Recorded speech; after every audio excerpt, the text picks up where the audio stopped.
So that being said, let's dive into his life and learn who this Kane figure is. Kane is a member of the Front Yard Ballas who is seen in the introduction of GTA San Andreas. Unfortunately, he's only seen in the game twice. Once in the introduction where he will have a unique skin model, and second, where he will have the regular NPC model in Los but really, that's all we know from the character. But using official lore from the game, we will take elements and apply them to Kane.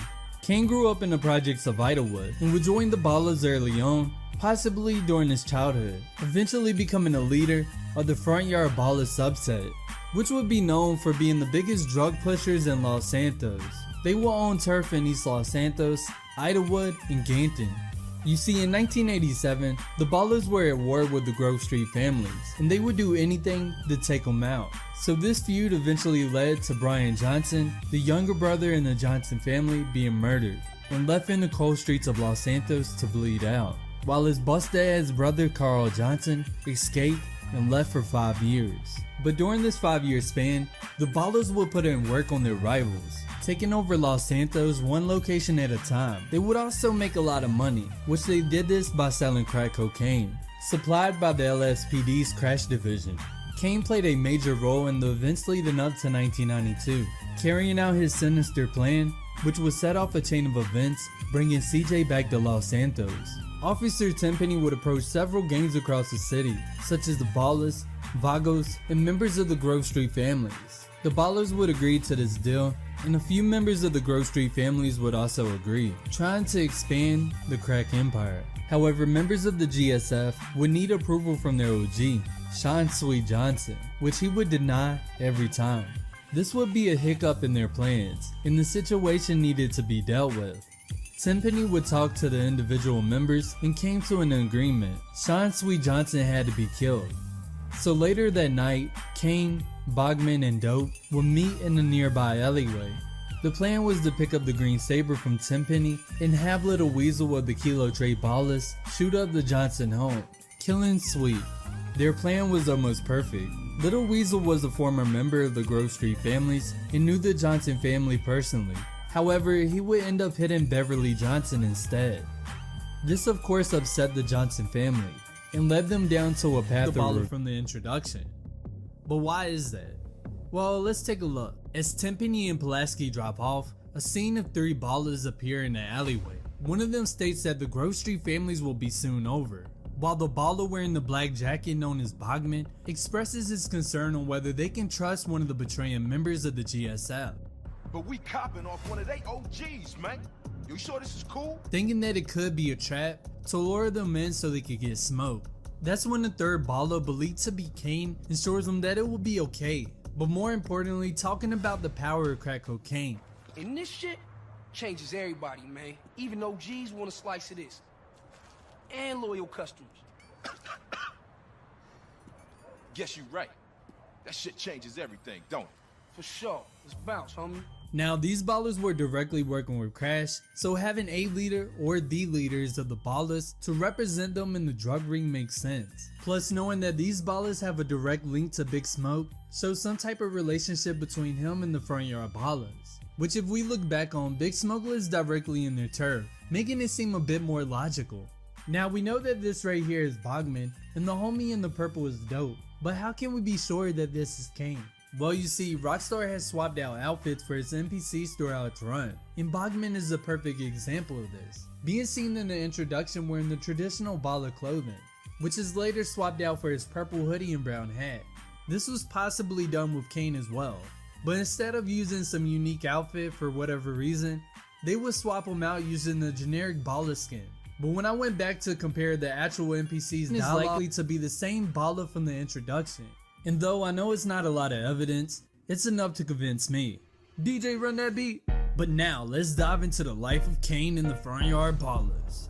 The Ballas umbrella holds 4 main sets: Kilo Tray, Temple Drive, Rolling Heights, and the Front Yard Ballas. The Front Yard Ballas control the district of Idlewood in southern East Los Santos, but due to Idlewood originally being under control of the Grove Street families, It is unlikely that they were the original Ballas set, but they rose to prominence after taking Idlewood from the Grove Street families during the early to mid 1980s. But they already established a name for themselves by 1987, as Carl Johnson asked his rider during the mission cleaning the hood, I know his place. It's just across the tracks there. Let's check it out. Hey, ain't that front yard turf? Man, are you a buster? Nah, I'm down, homie. Another importance is their size, Hold on, pause. with them being listed as the largest set of the Ballas, with the Rolling Heights Ballas falling behind. Here's a game map to show you their presence, with Front Yard being number 1, while number 2 is Rolling Heights Ballas. By 1992, the Ballas had taken over. There was nothing the GSF could do. This was thanks to a member named Kane, who gained rank as OG during the 90s. Kane introduced the Ballas to crack, and to crash his plan to run Los Santos with the power of crack rock, turning your everyday Joe into the everyday customer.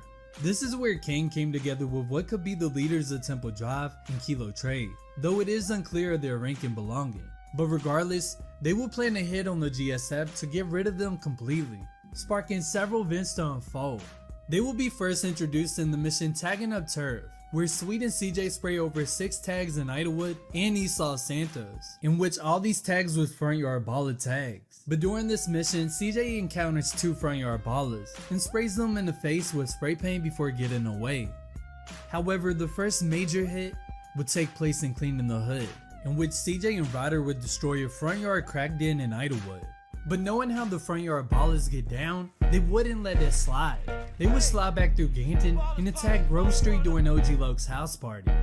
Now this hit didn't go down as planned, and it's unknown if Ryder had any relationship to the Front Yard Ballas, but he does disappear during the attack, so more than likely he does.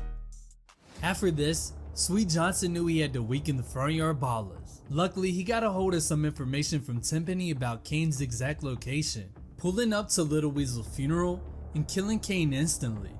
Rest in peace. Little Weasel was a member of the Kilo Trade Ballas, assigned by Kane, Dope, and Bogman to take the Green Saber to Grove Street to shoot and kill Sweet Johnson, which didn't go as planned, because obviously Sweet lived and got a hold of Little Weasel and Kane.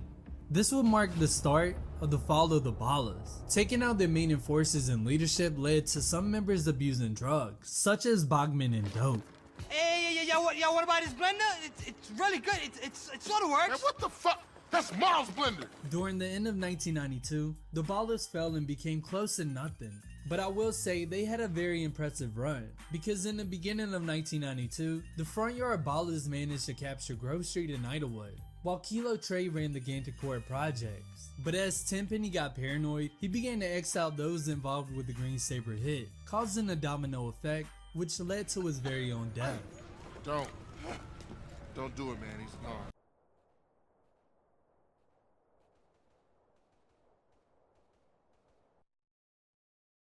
What's up, baby brother? Y'all take up positions and wait for Kane. Here he come. Looks like that bus is wearing armor. Might take a round or 2 to drop his ass. Okay, CJ, you take Kane, and we'll take the rest of these fools.